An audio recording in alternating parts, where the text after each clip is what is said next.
Allah u naxariistay ganacsad Soomaaliyeed ayaa mid lagu dilay mid kalena lagu dhaawacay tuulo hoos timaada magaalada Johannesburg ee dalkani Koonfur Afrika. muwaadinka geeriyooda ayaa lagu magacaabi jiray Maxamed Degane Xasan halka kan dhaawacmay lagu magacaabo Cabdishakuur. Allah u naxariistay muwaadinka geeriyooda ayaa lagu aasay qabuuraha Islaamka ee ku yaala magaalada Johannesburg ee dalkani Koonfur Afrika. Gabagabadii aaskii ayaa halkaasi waxaan kula kulmay qaar ka mid ah muwaadiniinta Soomaaliyeed siday u arkaan dilka loo geystay muwaadinka Soomaaliyeed halka midka kale la dhaawacay. Bismillahir Rahmanir Rahiim. Waxaan halkan ku aasnay qabuuraha muslimiinta ee Krista back walaalkeen waan ku aasnay meeshan Allah u naxariisto. waxaa xalay lagu dhaawacay muddadii ay fiidka ahayd waxaa lagu dhaawacay tuulada Matola la yiraahdo oo dukaan ku lahaa waxaan aaminsanahay inuu ahaa ahlu khayr maadaama maalin jimca dhintay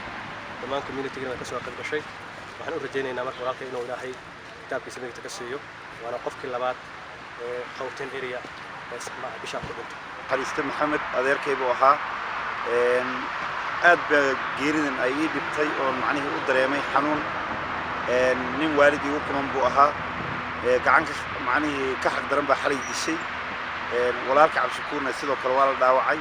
family ahaan macnaheedu bishan waa qofkii saddexaad ee dhibkan uu gaaro marka walaalaha Soomaaliyeed iyo jaaliyadda Soomaalida Johannesburg kulli tacsi ayaa macnaheedu walaalaha ayaa ka rajaynaya. Bismillahir Rahmanir Rahiim. Inna lillahi wa inna ilayhi raaji'uun. maanta waxaan joognaa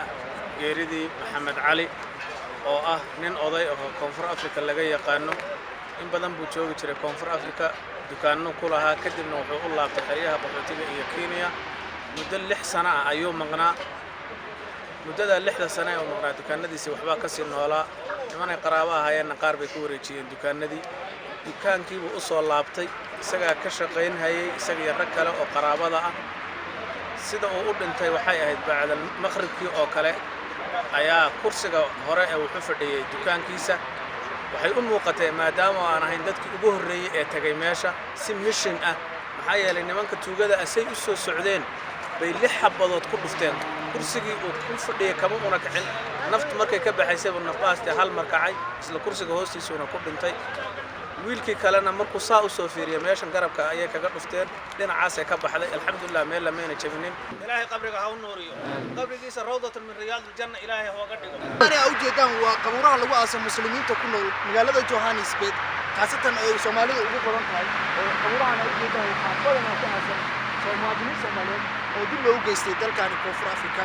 haba ugu dambeeyay walaalkeen Maxamed Barkad Xasan oo xalayto ay kooxaha hubaysan ay ku dileen